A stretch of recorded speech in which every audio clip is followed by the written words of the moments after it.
Hello everyone, this is Mistress Nightmare here, and today we'll continue reading Innocent Heart Chapter 2. Before we get started, please hit the like button, comment, subscribe to this channel if you guys want more creepypasta fanfictions out there. Until then, let's get started. I got out of the shower and got dressed and walked out of the bathroom. Just as I took a few steps out of the bathroom, I started to smell something delicious. I walked downstairs to the kitchen and saw a plate of French toast on the table. I thought maybe one of the neighbors wanted to help me out with my problems, so I decided to eat the breakfast on the table. I felt a little disturbed about this. Laughing Jack, my Laughing Jack friend Jacob has. So I decided to call him by the emergency cell phone. A good thing that every parent in this house has one, just in case something happens outside of the house. I dialed up his number. The phone rang about a few times, so I decided to put it on speaker. A while I waited for Jacob to pick up. Hello? He answered. Hey Jacob, it's me, Alice. Hey Alice, how's it going? Mom told me about your friend, Laughing Jack. Your first encounter? I heard. Okay, what about him? What does he look like? There was a moment of silence, and he answered. He's a black and white clown. Pitch black hair, black messed up hair that falls to his shoulders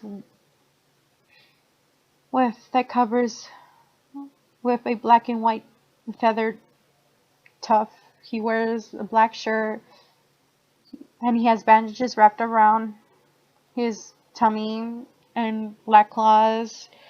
He has black shorts and black and striped socks that match his sleeves. In other words, think of him as an emo Frosty the Snowman, but with hair and clothes. I didn't know what to say about that. That's some imagination for a 7-year-old. By the way, Alice, he says with a small laughter, Laughing Jack says that he thinks that you're really pretty, that you two should get to know each other. I felt disturbed by what Jacob said. Tell him that's very nice of him. He's right behind you, from what it sounds like on the phone. Why don't you say it to him? How can I? He's your imaginary friend. Well, then you're out of luck with me. Yeah. Okay, I gotta go. Okay. Bye, Jacob. Bye, Alice. Both I and Jacob hang up. I felt really disturbed. I decided to take a fresh walk into the snow. I slipped on my black jacket with my snow boots and went out the door. I took a deep breath before I started walking. It usually helps after I had a bad day. I walked several blocks in the neighborhood before I ran into 2 of my creepy friends. I decided to start talking to them. Maybe get some things out of my head. Hey Anna. Hi Chia. Hey Alice. Sup? Not much. Weird day yesterday. Anna puts her hand on my back. I heard about you and Donnie. I'm so sorry. What, did you and Donnie broke up already? I nodded to Chia. Jeez. Cow. After reading Clockwork Story's speech, what's the fuzz? Yeah, I'm quitting the anime club. Nothing's helping my loneliness. Annie grabbed one of my hands as she grabbed the other one.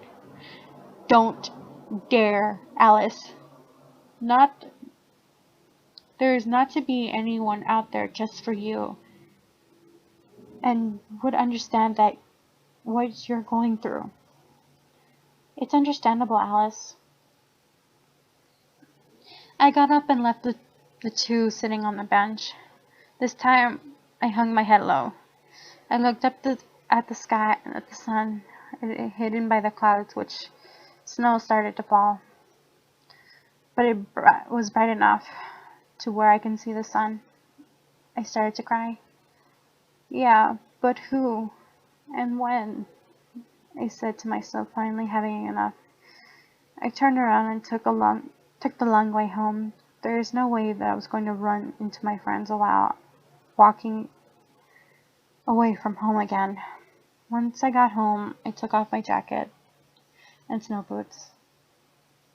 I had I had to be depressed looking on my face.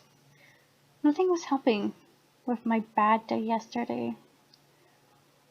I turned from the door and thinking about taking a few steps while that was happening.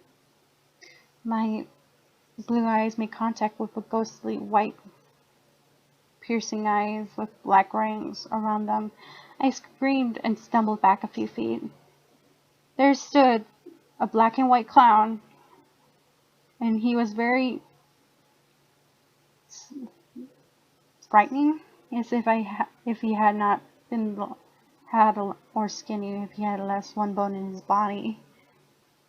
What he looked like, what Jacob said exactly describing him: pitch black hair, made up to his shoulders, which was covered with black and white feathers, tufts.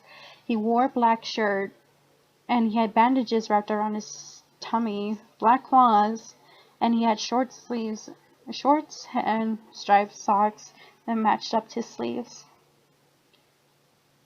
What was the most scary and disturbing was that it knew my name, and it introduced himself as Laughing Jack. It hugged me and said, "Welcome home," greeting. I just wanted to scream at the top of my lungs, calling out for help.